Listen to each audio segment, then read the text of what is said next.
İçine. Allah olmaz yemek olup da. Ne vurduğumuzu yemek oldu. Yumurtalı. Dönemine. Ahmet Ben de annemle buldum. neçə dənə yumurta vurdu? 4 tane. 4 dənə yumurta. Ondan sonra süt vurmusan. Şeker vurmusan. Vanil vurmusan. Hı? Bu mənimdir. Ayhan çıkıyor. Bu koyak bu kalsın Ayhan'a. Bu Ayhan'a kalsın. Bu sen var da var. Nasıl? Bu mənim. Bu sənin olsun. Bu sənin. Bu da Əmin'in olsun. O da Ayhan'ın olsun. Tamam mama. Gel oynayalım. Ne yemeği ne Oyna. Na. Balam na.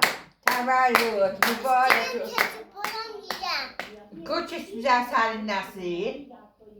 Senden ana yele. Sen de git nanayı.